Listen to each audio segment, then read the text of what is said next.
Então vamos para a próxima pergunta.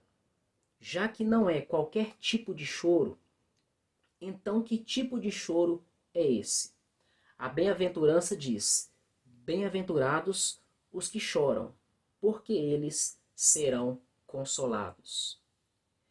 Não é um choro mundano, nem carnal, nem mesmo um choro natural, mas sim um choro provocado pelo Espírito Santo. Lembre-se, as bem-aventuranças são características de uma pessoa salva, de um filho de Deus, conforme nós vimos anteriormente.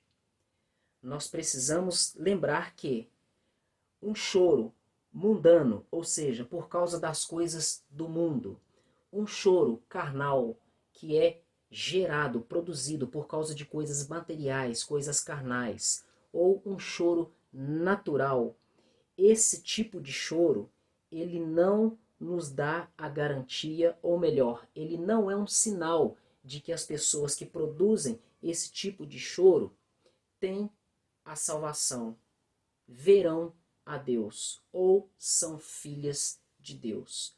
Portanto, não é sobre esse tipo de choro que Jesus está falando nessa segunda bem-aventurança. Ao contrário disso, esse choro é provocado pelo Espírito Santo. E precisamos também lembrar que as bem-aventuranças, elas se referem a pessoas salvas. Esse choro, ele provém de uma pessoa que já foi regenerada, uma pessoa que creu no Senhor Jesus e nasceu de novo. Segundo, que tipo de choro é esse? Esse choro é de pessoas pobres e humildes de espírito, pessoas sensíveis ao pecado. Podemos considerar essa bem-aventurança uma consequência da primeira bem-aventurança, que diz o seguinte: bem-aventurados os pobres de espírito, porque deles é o reino dos céus.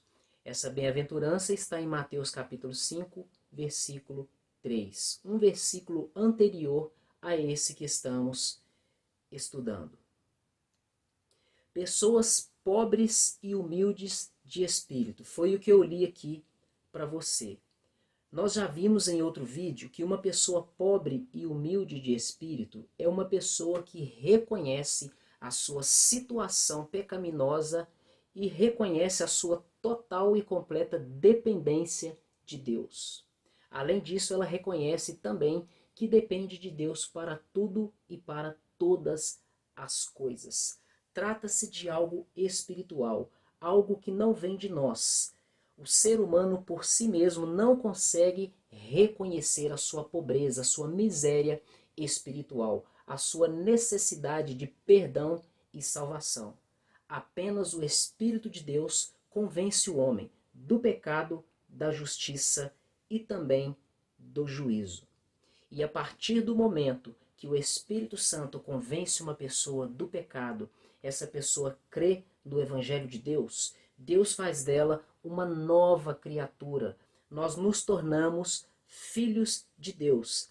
A partir daí, quando temos o Espírito Santo, nos tornamos sensíveis ao pecado. Isso é algo muito importante e necessário para o padrão da vida de todo o cristão. Padrão esse que encontramos nas bem-aventuranças. Então, podemos considerar que essa bem-aventurança é uma consequência da primeira. Ou seja, bem-aventurados os que choram. Os filhos de Deus choram porque eles reconhecem que a natureza pecaminosa ainda habita em seu ser. Nós cristãos, nós possuímos duas naturezas. Uma natureza carnal e uma natureza espiritual. A natureza carnal é aquela que nos faz pecar. E toda pessoa, todo cristão verdadeiro que anseia intensamente agradar ao Senhor, viver em santidade, fazer a vontade de Deus, dar bom testemunho do nome de Cristo e ser luz nesse mundo, essa pessoa lamenta grandiosamente por causa de seus pecados, mesmo sendo uma pessoa salva. O maior anseio de uma pessoa salva é sair desse corpo terreno, ser glorificado no dia da ressurreição e viver eternamente em santidade na presença do Senhor, sem qualquer tipo de pecado.